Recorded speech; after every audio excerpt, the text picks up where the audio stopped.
La 420 quebrado 2023 S3, una sentencia, bueno, no antigua, más bien recién publicada en diciembre del año pasado, aunque fue promovida en mayo del 2023. Debemos establecer que las acciones de defensa como el amparo constitucional se da cuando hay bienes jurídicos protegidos del estándar más alto, ¿no? La vida, la salud, hemos hablado en el anterior periodo sobre la inmediatez, la subsidiariedad, el ejemplo que hemos visto en el tema de embarazo, también aplicable en discapacidad, grupos vulnerables, personas con problemas de salud serios y también adultos mayores. Sin embargo, esta sentencia constitucional nos da camino a otro elemento cuando hay uso de la fuerza, que también se aplica la inmediatez. ¿Sí? Nos vamos a ir a la parte importante de la jurisprudencia constitucional, que es el fundamento del fallo. Ya, permítanme, ya llegamos.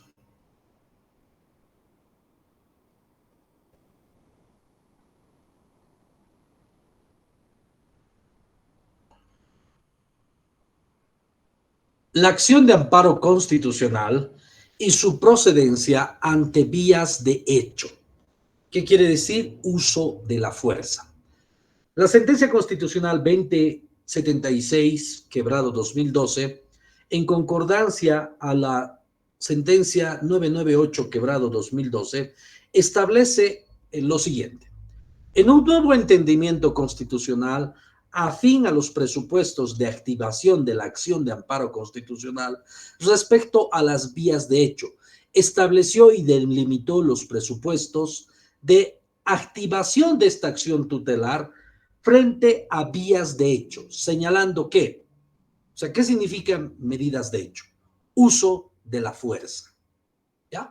Uso de la fuerza física. En principio, en el marco de los postulados del Estado constitucional de derecho, debe definirse a las llamadas vías de hecho, a cuyo efecto es imperante señalar que la tutela de derechos fundamentales a través de la acción de amparo frente a vías de hecho tiene dos finalidades esenciales. A, evitar abusos contrarios al orden constitucional vigente, o sea, abuso de la fuerza, abuso del poder, y B, evitar el ejercicio de la justicia por mano propia. Y en ese orden. Quiere decir abusos contrarios al orden constitucional, no esperar que la fuerza pública, el Ministerio Público y la policía actúen, sino que se toman acciones de hecho, ¿no? Justicia por mano propia. Al decir la parte B, la segunda parte, evitar el ejercicio de justicia a mano propia, o sea, esas son medidas de hecho, ¿no? A partir de estas dos finalidades y dentro del alcance de los presupuestos de activación de la acción de amparo constitucional como mecanismo idóneo para la eficacia tanto vertical como horizontal de derechos fundamentales. Las vías de hecho se definen como el acto o los actos cometidos por particulares o incluso funcionarios públicos contrarios a los postulados del Estado constitucional de derecho por su relación al margen y en precedencia absoluta de los mecanismos institucionales vigentes para una administración de justicia, afectando así derechos fundamentales reconocidos por el bloque de constitucionalidad, por lo que al ser actos ilegales graves que atentan contra los pilares propios del Estado constitucional, de acuerdo al mandato inserto, artículo 25 de la Convención Interamericana o Convención Americana de Derechos Humanos. La acción de amparo constitucional es un medio idóneo para la tutela eficaz, pronta y oportuna de los hechos fundamentales lesionados a consecuencia de las vías de hecho. ¿Qué quiere decir este fundamento del fallo y jurisprudencia vinculante constitucional? Que cuando se toman medidas agresivas, violencia física, no se respeta o no se espera la actuación de los mecanismos legales, pues hay una inmediatez, escuchen esto, hay una inmediatez para la acción de amparo. Les comento un poco a qué se refiere esta sentencia constitucional en el fondo. Hace un par de años atrás, en la terminal Minasa, que todos conocemos en la ciudad de La Paz, los buses y vehículos que salen sindicalizados a los yungas, un grupo de ellos, varios sindicatos, se enojan con otro grupo privado de transportistas, porque presuntamente les estaban quitando y estaban abaratando los costos, cobraban el pasaje más barato hacia ciertos lugares de los yungas, a ciertos municipios de los yungas, y este grupo de sindicatos toma medidas de hecho. Y bueno, les rompen los letreros, no les dejan ingresar a la terminal, y finalmente los afectados presentan una acción de amparo constitucional por la cual dicen se está vulnerando el derecho al trabajo. Pero ellos debieron ir por otras vías. ¿Por qué? Porque al final la terminal provisional de Minasa, ese es el nombre correcto, es provisional porque todavía no es definitiva, tiene que construirse, además que son aires de río y siempre puede haber algún peligro. La alcaldía debió haber ido por la vía subsidiaria, debían haber presentado recursos administrativos para que la alcaldía, al ser dueña de la terminal, haga respetar, ¿no?, la relación entre los sindicatos. En ese sentido, pero el amparo fue promovido no solamente por el tema del derecho al trabajo, sino por las medidas de hecho, ¿ya?, que se tomaron, ¿no? Hubo agresiones, violencia física, ruptura de letreros, toma de la caseta y finalmente el no dejar entrar a la terminal a este grupo de transportistas. Entonces, el Tribunal Constitucional, muy taxativa, muy fundamentada y razonablemente dice, además apoyándose en la Convención Americana de Derechos Humanos, que cuando existen medidas de hecho o de fuerza, que sea, en pocas palabras, hacer justicia por mano propia, según el entendimiento de algunos ciudadanos, es posible la vía inmediata de protección y garantía de derechos. Y bueno, si ustedes revisan esta sentencia que les mostré, finalmente les da la tutela, ¿no? Nos vamos a la parte del fallo, y que los dirigentes sindicales hoy coaccionados, así como los demás miembros de los sindicatos y directivos de las organizaciones sindicales de transporte de los públicos, a los que pertenecen los dirigentes sindicales ahora coaccionados, se abstengan de impedir, mediante acciones de hecho, que la Asociación Interprovincial XX opere prestando sus servicios en la terminal terrestre provisional. Corresponde a la sentencia constitucional 420-2023, S3, página 22, ¿no? Y bueno, aquí le denegan la tutela solicitada respecto al alcalde y secretario de Movilidad Urbana, ¿no? Porque ellos también los coaccionan y el Tribunal Constitucional dice, bueno, ellos no tienen nada que ver porque ellos no han tomado medidas de hecho. La alcaldía se quedó callada, pero no tomaron medidas de hecho. Quienes tomaron medidas de hecho eran otros sindicatos. Por eso dice, deniega en esa parte, ¿no? Porque el amparo también iba contra la alcaldía, como que la alcaldía tenía que haber hecho algo. Pero si ustedes leen, la alcaldía no tenía por qué haber hecho algo porque finalmente no le han interpuesto un recurso, ni siquiera le han mandado una queja. Entonces, en ese entendido, se les da la tutela por las medidas de hecho.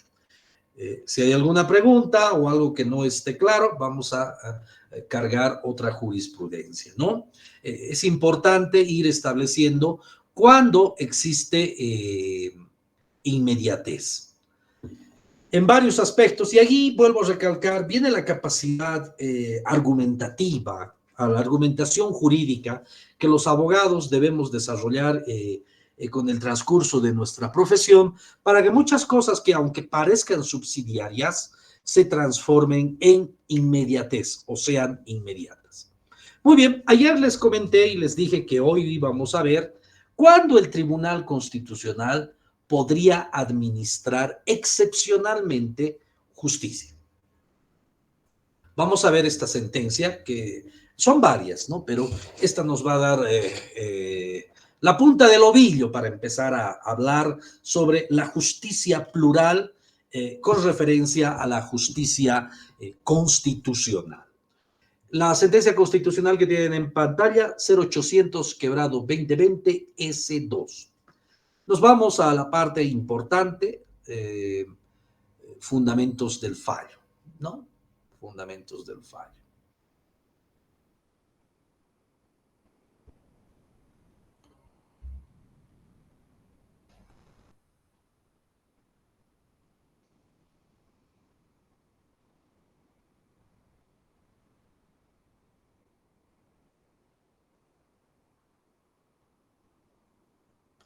Acá, numeral 3 del fundamento del fallo.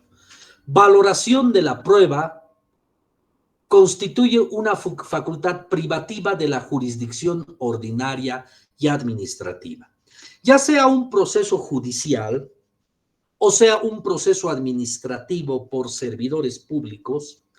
La valoración de los medios de prueba es una facultad privativa de los jueces o los servidores públicos. Eso es lo que en primera instancia es, ¿ya? Eso es lo que en primera instancia es. Sin embargo, aquí viene la fundamentación de la excepcionalidad, ¿ya? La excepción de la línea de la excepcionalidad. Toda regla tiene su excepción, y aquí el Tribunal Constitucional nos dice cuándo y cómo, ¿no? En la uniforme jurisprudencia constitucional sentada por el extinto Tribunal Constitucional, cuando se refiere al extinto Tribunal Constitucional, es aquel Tribunal Constitucional que tuvimos entre el 94, no, perdón, sí, entre el 2002 adelante, ¿ya? Bueno, todas las sentencias que se hicieron cuando nuestra Constitución del 67 estaba vigente, no quiere decir que se han quedado sin efecto, sino que están siendo moduladas. Toda esa jurisprudencia del anterior Tribunal Constitucional, antes que nos llamemos Estado Plurinacional de Bolivia, es vigente, ¿no? Bien, estableció en la sentencia constitucional 1461-2003-R la facultad de la valoración de la prueba aportada en cualquier proceso corresponde privativamente a los órganos jurisdiccionales ordinarios, por lo que el Tribunal Constitucional no puede pronunciarse sobre estas cuestiones que son de exclusiva competencia de aquellos y menos atribuirles la facultad de revisar la valoración de la prueba que hubiese efectuado las autoridades judiciales competentes. Desarrollando este razonamiento, la propia jurisprudencia constitucional también determinó excepciones. La regla es que las autoridades judiciales o administrativas en la administración de justicia son los que valoran la prueba. Pero el propio Tribunal Constitucional dice, hay excepciones a esta regla, al señalar que existen supuestos en que la jurisdicción constitucional puede revisar la valoración de la prueba por las autoridades jurisdiccionales ordinarias o administrativas, conforme se tiene sentencia constitucional 0285-2010-R, que concluyó lo siguiente: el Tribunal Constitucional, precautelando los derechos y garantías constitucionales de los ciudadanos, en cumplimiento de una de las finalidades por lo que ha sido creado este órgano, como el respeto y vigencia de los derechos y garantías fundamentales de las personas, ha establecido, sentencia constitucional 873-2004, que los únicos supuestos para que la jurisdicción constitucional ingrese a revisar la valoración realizada por dichas autoridades, uno, cuando en dicha valoración exista apartamiento de los marcos legales y de razonabilidad y equidad previsibles al decidir. Bien, aquí está el primer elemento que se debe demostrar en un amparo para que el Tribunal Constitucional, o en este caso las salas constitucionales, valoren la prueba. Y finalmente, valorando la prueba, puedan analizar el fondo. Cuando dicha valoración por los jueces o servidores públicos se han apartado de la ley y del razonamiento, no es racional, y equidad previstas para decidir, o sea, el principio justicia. No han razonado, no han usado la norma, no han fundamentado, no han argumentado para determinar si esa prueba vale o por qué no vale esa prueba, ¿no? Estas autoridades judiciales o administrativas, cuando valoran la prueba, tienen que fundamentar por qué esta prueba no sirve y por qué esta otra sí sirve y además qué valor tiene. Cuando estas autoridades no toman en cuenta este razonamiento, pues es un elemento suficiente, este punto 1, para solicitar la valoración de la prueba en sede constitucional. Otro punto, no es necesario cumplir estos dos puntos, pero basta con uno, o es posible que existan los dos. Pero veamos el punto 2. Cuando se ha omitido arbitrariamente valorar la prueba. Se presenta prueba, pueden ser testigos, documentos, y el administrador de justicia, sea un juez o un servidor público, no las toma en cuenta y pasa directo, no les da ningún valor. Cuando se ha omitido arbitrariamente valorar la prueba y su lógica consecuencia sea la lesión de derechos fundamentales y garantías constitucionales. Es decir, en el primer supuesto, cuando en la labor valorativa se apartan del procedimiento establecido, valorando arbitraria e irrazonablemente la prueba. Y en el segundo actuado, arbitrariamente no se ha procedido a la valoración de la prueba, por cuya omisión se vulneran derechos y garantías fundamentales. ¿Cuáles? El debido proceso en la valoración de la prueba. Pero continuemos. Aquí hay otro precedente. La sentencia constitucional 965, quebrado 2006, con respecto a los presupuestos que deben ser cumplidos por la parte accionante que pretenda en la tutela de la vía de acción de amparo constitucional revisar la valoración de la prueba. Siendo competencia de la jurisdicción constitucional revisar excepcionalmente, dice, la labor de la valoración de la prueba desarrollada por la jurisdicción ordinaria, únicamente se reitera cuando en dicha valoración, y aquí empieza a dar otros elementos, A, exista apartamiento de los marcos legales de razonabilidad y equidad previsibles para decidir. B, cuando se haya optado una conducta omisiva expresada en otras, en no recibir, producir o compulsar cierta prueba inherente al caso, y su lógica consecuencia sea la lesión de derechos fundamentales y garantías constitucionales. Dicha competencia del Tribunal Constitucional, las salas constitucionales, se reduce en ambos casos a establecer la ausencia de razonabilidad y equidad en la labor valorativa o la actitud omisiva de esta tarea, pero en ningún caso a sustituir la jurisdicción ordinaria examinadora de la misma. Se refiere a la prueba. Esto quiere decir que el Tribunal Constitucional o la justicia constitucional, que está compuesta por las salas constitucionales en las capitales de departamento y por la revisión del Tribunal Constitucional en Sucre, la prueba puede ser valorada en esta justicia constitucional cuando se apartan de la ley y no han hecho un razonamiento, o cuando no la han valorado a la prueba o directamente la han omitido sin dar ningún fundamento o argumento. Y que con esas conductas finalmente se ha llegado a lesionar un derecho, ¿ya? un elemento importante, ¿no? Una persona que pierda la libertad, que pierda el trabajo, que le den una falta por la cual haya sido destituido, por ejemplo, ¿no? En ese caso. Esta sentencia constitucional es una sentencia que viene a valorar la prueba en un proceso disciplinario.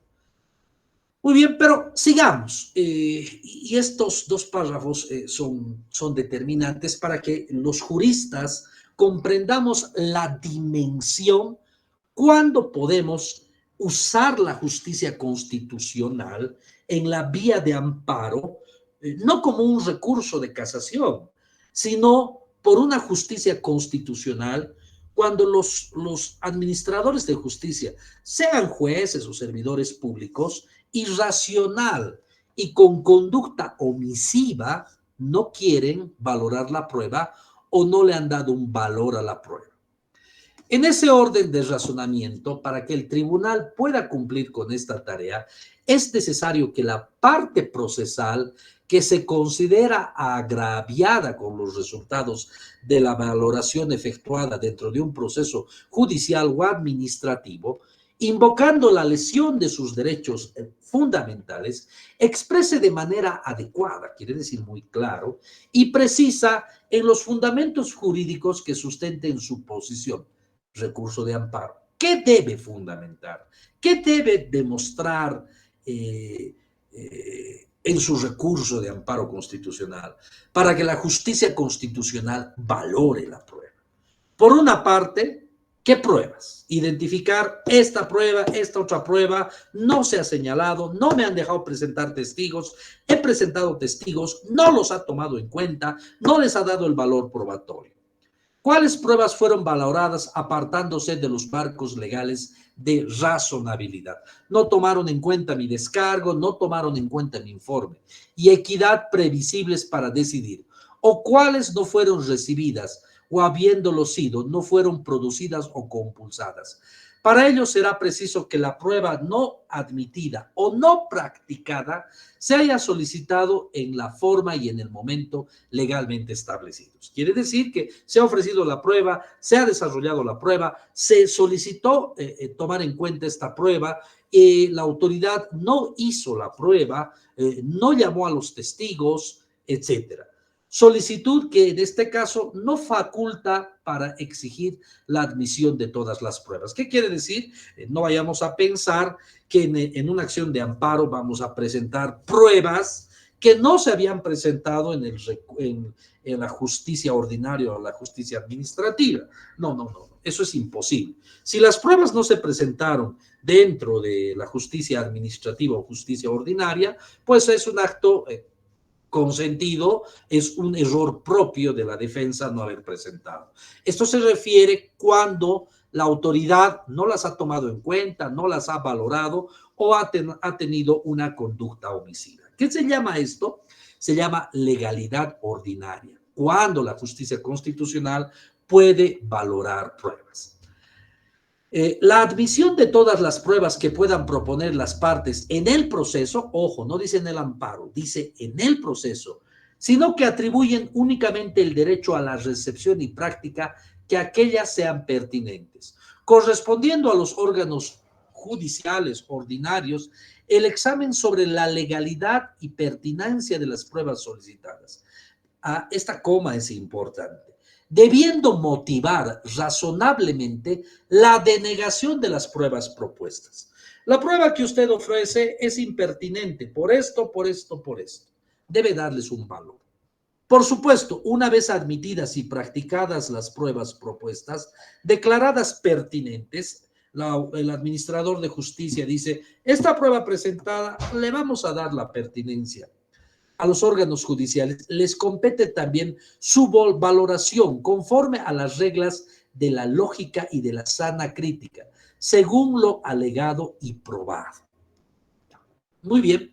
Asimismo, es imprescindible también que el recurrente, estamos hablando ya del amparo, señale en qué medida en lo conducente dicha valoración cuestionada de irrazonable, de inequitativa, o que no llegó a practicarse, no obstante haber sido oportunamente solicitada, tiene incidencia en la resolución final.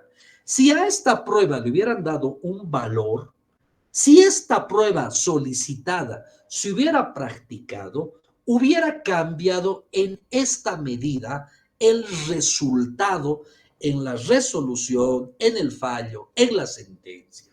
Entonces, en una acción de amparo hay que demostrar cómo esa prueba que no ha sido tomada en cuenta o que pese a haber sido solicitada, no ha sido producida, afecta el fondo. ¿Ya? Muy bien, vayámonos a esta parte. Es de advertir, vámonos, esto es este párrafo, ¿no? Es de advertir que esta última exigencia de la acreditación de la prueba denegada, de la relevancia de la prueba denegada o de la prueba valorada irracionalmente o en forma iniquitativa, se proyecta en un doble plano. Por un lado, el recurrente debe demostrar la relación entre los hechos que se quisieron y no se pudieron probar y las pruebas inadmitidas o no practicadas en un caso de la interpretación discrecional o arbitraria de la prueba. Y por otro lado, debe argumentar el modo en que la admisión y la práctica de la prueba, objeto de la controversia, hubieran podido tener una incidencia favorable o estimación de sus pretensiones. Y punto y coma. Solo en este caso, comprobado que la decisión final pudo tal vez haber sido otra si la prueba se hubiera practicado o se hubiese valorado conforme a derecho dentro de un marco de razonabilidad, podría apreciarse también el menoscabado efectivo del derecho fundamental invocado, de quien por este motivo solicita el amparo constitucional. Estamos en presencia de la legalidad ordinaria. Algunos colegas dicen, con estos principios, la justicia constitucional se vuelve en un recurso de casación o nulidad. No es cierto. El propio Tribunal Constitucional ha arreglado y ha dicho, me tienes que demostrar en el amparo cómo estas pruebas o no han sido producidas, porque así no ha querido el administrador de justicia, o no han sido valoradas razonablemente, no le han dado el valor suficiente, y en ambos casos, esta prueba no producida, que se hubiera producido, o esta prueba no valorada correctamente, razonablemente, hubiera determinado en lógica jurídica otro resultado. Cuando la Sala Constitucional y la Justicia Constitucional advierte estos elementos, pues estamos en presencia de que el Tribunal Constitucional debe y se le debe exigir en audiencia que pueda valorar prueba y entra al fondo y puede determinar que una sentencia, que una resolución administrativa, al no valorar prueba, queda sin efecto por vulnerar el debido proceso en la fundamentación, motivación de la prueba. Bien, no sé si hay algún criterio, alguna pregunta al respecto. Los escucho.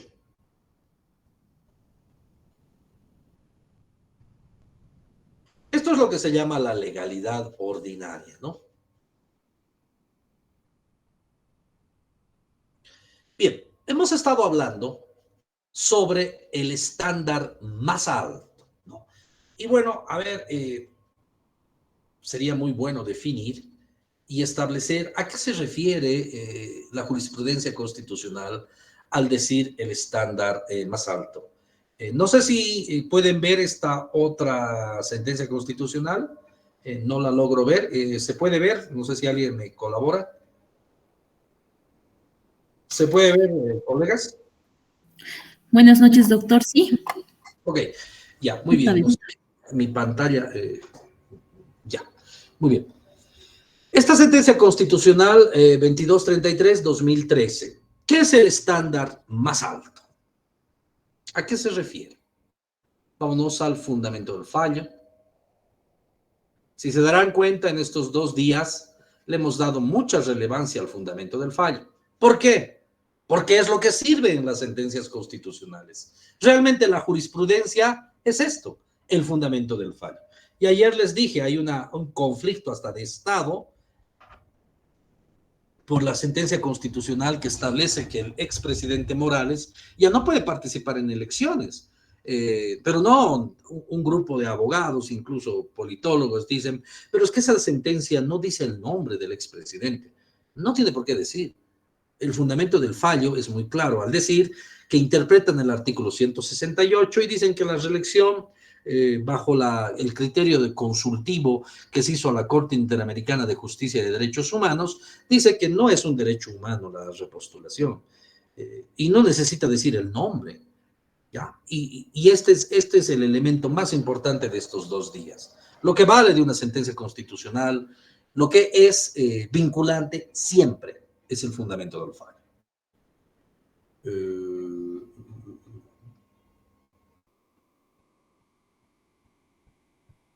Muy bien, aplicación del estándar más alto de la jurisprudencia constitucional. ¿Qué entendemos por el estándar más alto? Y con esto vamos a concluir la clase. Tenemos todavía unos 10 minutos más, pero yo les voy a rogar, compañeros, que prestemos mucha atención a esta argumentación jurídica. Nos referimos con la expresión estándar más alto de la jurisprudencia constitucional para resaltar aquella o aquellas decisiones del tribunal que hubieran resuelto un problema jurídico recurrente.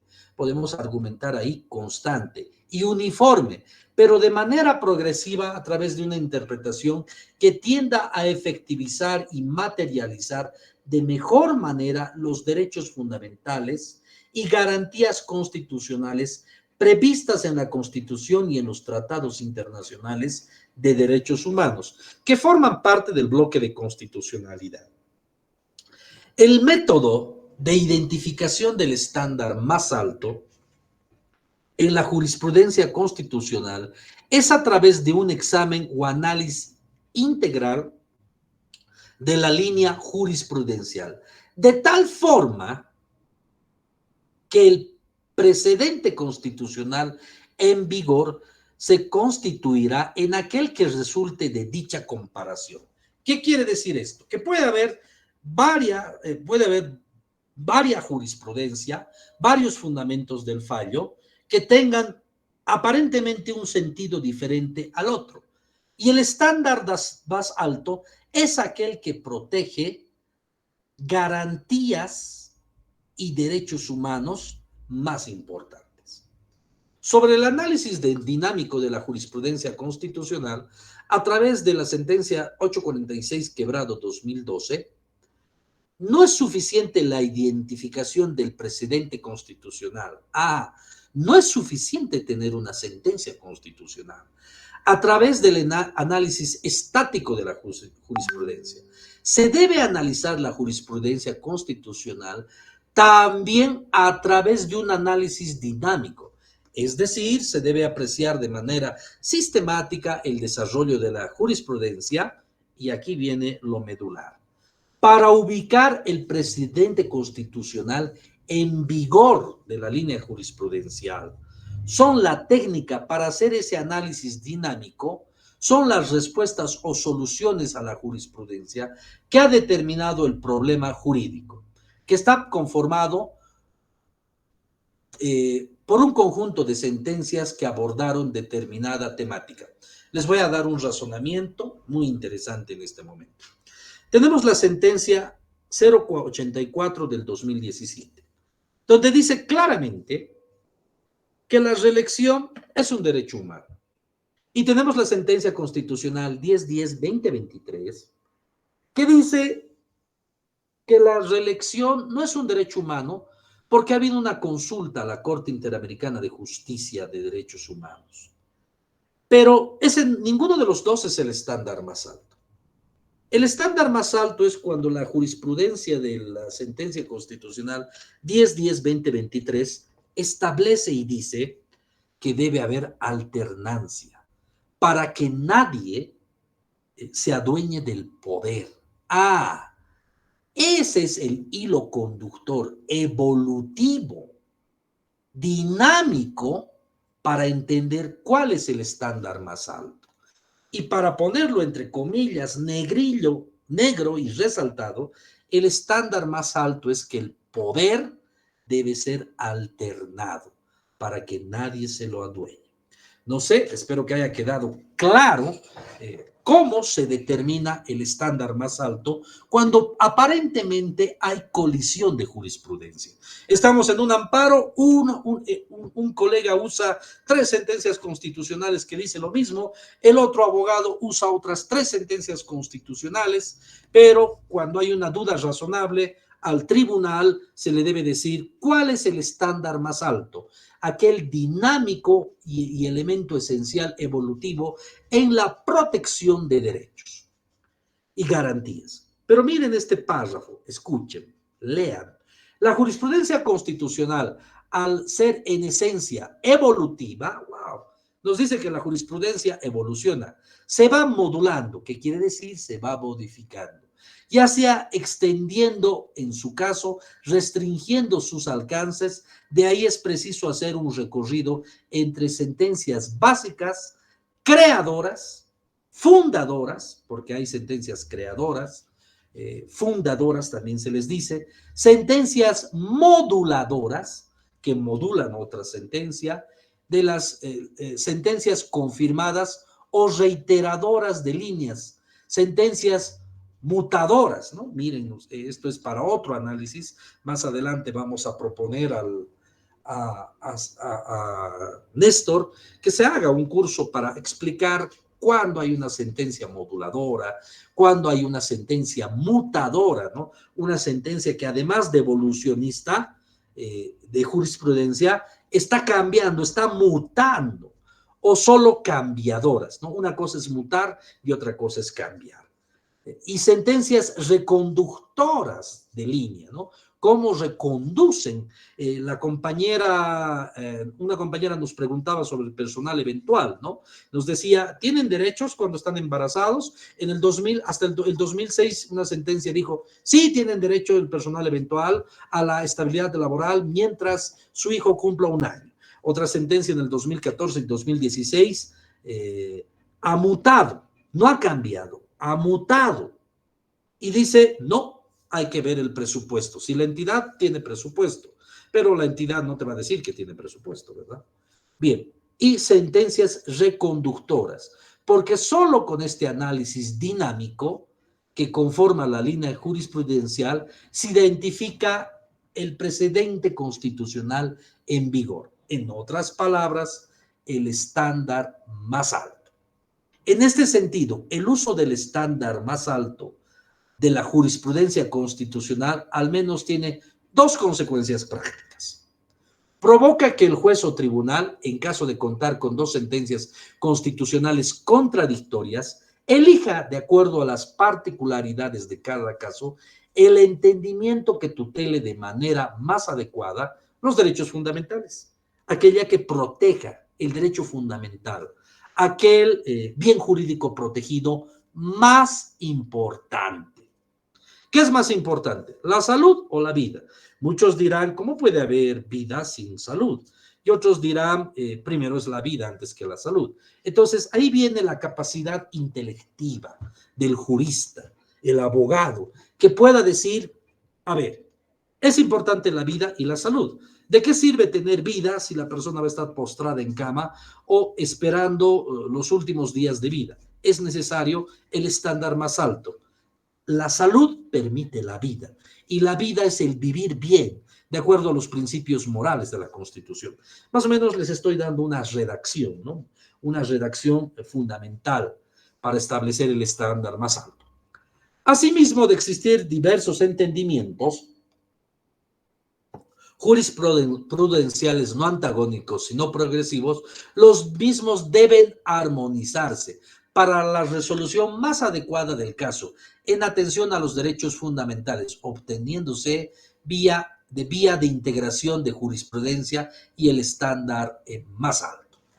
Bien, pueden terminar de leer esta sentencia, es de libre acceso a través del Tribunal Constitucional, pero aquí podemos advertir ¿Qué pasa con la colisión de sentencias y el análisis dinámico? Y finalmente, el estándar más alto. 21 con 25 minutos. No sé si hay algún criterio, alguna pregunta. Los escucho, compañeros.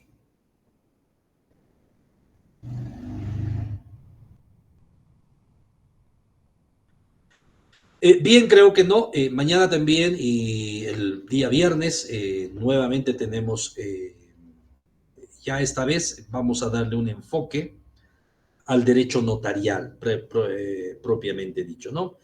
Gestión del derecho notarial es lo que nos toca hablar mañana, las clases de notarios, qué notarios son servidores públicos, qué notarios no, condiciones para el servicio notarial, faltas de los notarios, aplicación de razonabilidad en el tema notarial e incluso vamos a hablar de la defensa de los notarios, porque también a veces a los notarios se les conculcan derechos o son víctimas de falsificadores o personas inescrupulosas que hacen suplantación de personas. Muy bien, si no hay ninguna pregunta, Néstor, debemos cerrar esta presentación.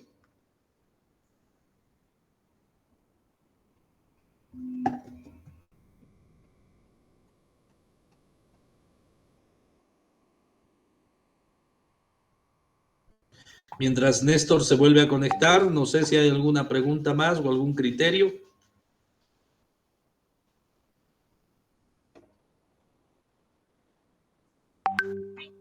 Doctor, una pregunta, ¿nos podía facilitar este material? Bueno, creo que las clases son grabadas, Rolando, y bueno, si están grabadas, ustedes entran a la jurisprudencia, ahí están los números de sentencias y pueden descargarlas en PDF, pero no me hago ningún problema si me escriben al inbox mañana, después de las 9:30 de la noche, y me piden, por ejemplo, doctor, que si era el estándar más alto, esa sentencia, yo no me hago problema de pasarles, pero me tendrían que escribir inbox. Ok, nos deja el inbox. Perdón, como dijo Rolando, no lo escuché. ¿Nos comparte su inbox? Bueno, claro, 725-11290. Ese es mi teléfono. 725-11290.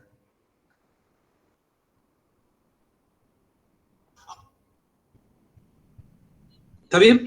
725-11-290, ¿no? Sí, 725-11290. Ok. Muy bien. Bueno, vamos a cerrar esta presentación.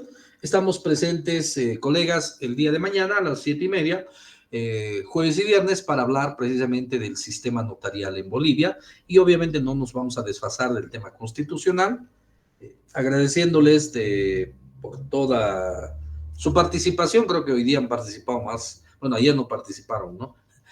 Les agradezco. Muy buenas noches.